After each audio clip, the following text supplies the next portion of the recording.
He genuinely believed he was doing the right thing. He laid everything out calmly, logically, step by step. But by the time Reddit finished reading his post, they weren't asking if he was wrong. They were asking how someone could be this blind. Welcome back to Internet Court. In today's case, the man, Reddit would later nickname him the spreadsheet boyfriend, was 34 years old, financially stable, and extremely proud of how put together his life was. He worked in project management, loved systems, loved structure, loved efficiency, and until recently, he thought his relationship was the same way. He'd been dating his girlfriend, Maya, for just over 2 years. She was creative, spontaneous, emotional, basically everything he wasn't. But he always framed that as a balance. Opposites attract, right? Still, over time, small things began to irritate him.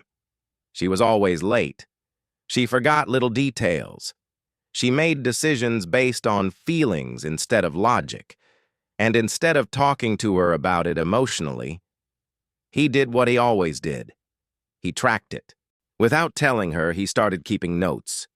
Nothing dramatic at first, just timestamps, missed plans, times she changed her mind, money she spent impulsively. In his mind, this wasn't controlling, it was clarifying. He told himself he was just collecting data so he could finally explain the problem in a way she'd understand. Because every time he tried to talk about it before, she'd cry, or get defensive, or accuse him of not listening. So he decided facts would be better than feelings. By the time 3 months passed, he had a color-coded spreadsheet, and that's when he decided it was time to sit her down. He chose a quiet Sunday afternoon. No distractions, no pressure. He framed it as a relationship check-in. Maya smiled when he said that.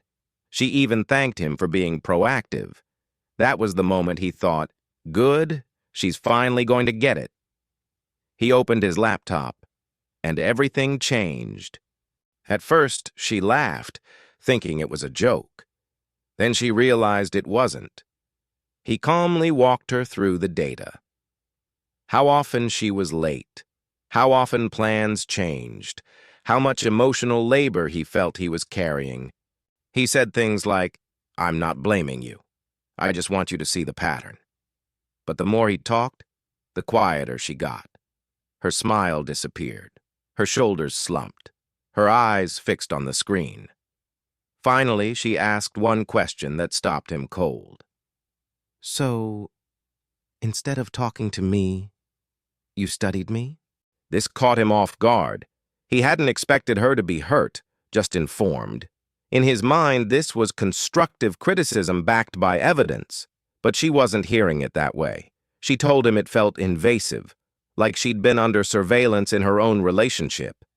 He pushed back. He said he never hid it maliciously. He was just trying to communicate better. He didn't understand why she was making this emotional.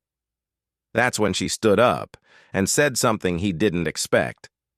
"I don't feel safe being myself around you anymore." She left that afternoon. That night, he sat alone in his apartment, replaying the conversation over and over. Not the spreadsheet. Her face. He kept telling himself he'd stayed calm, that he'd spoken clearly, that he hadn't raised his voice. But something about the way she'd said, "I don't feel safe being myself," wouldn't leave his head. He opened the spreadsheet again. This time it didn't feel organized. It felt cold. She didn't answer his texts that night, or the next day.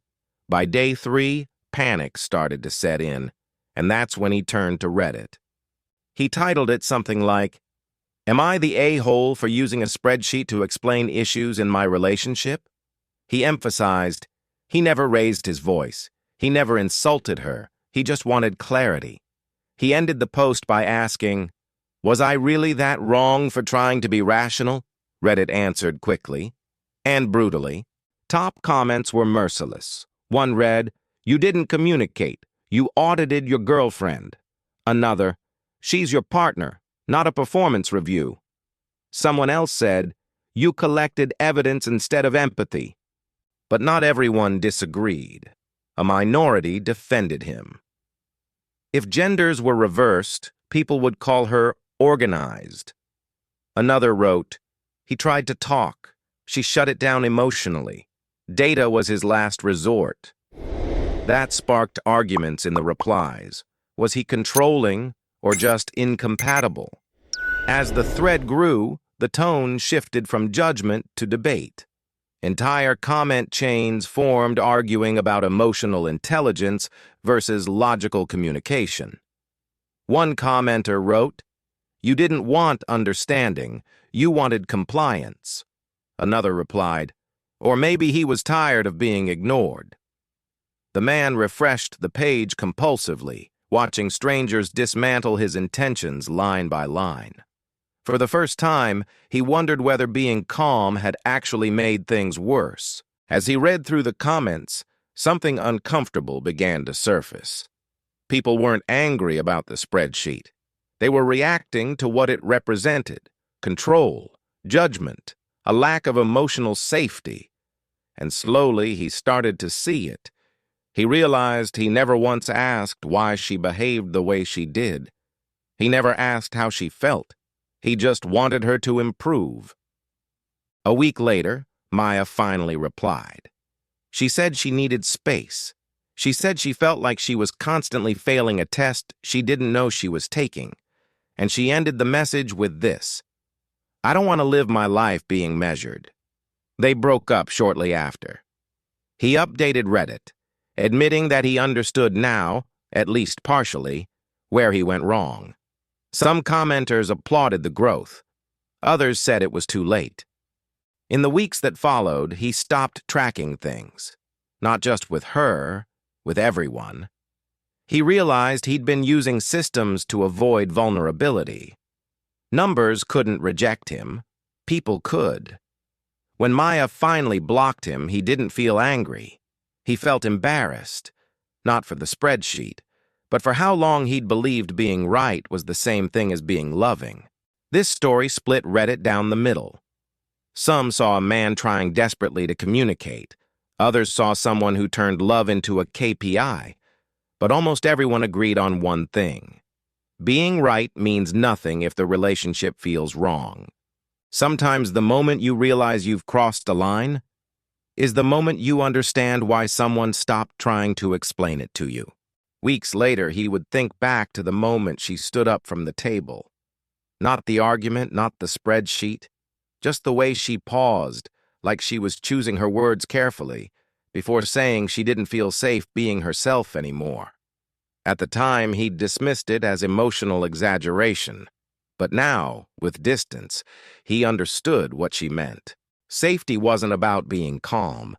It wasn't about tone or logic or having the right evidence. It was about feeling accepted without being measured. He realized that every relationship has unspoken rules, and one of hers had been broken long before that conversation. The rule that said, "You're allowed to be imperfect here." Reddit moved on, as it always does. New stories, new villains, new debates. But for him, the lesson lingered. You can be organized, you can be rational, you can even be right, and still lose something important, not because you meant harm, but because you forgot that people aren't problems to be solved. Sometimes, the moment someone stops arguing with you isn't the moment you've won. It's the moment they've already decided to leave. If you enjoyed this video and want to see more, be sure to hit like and subscribe.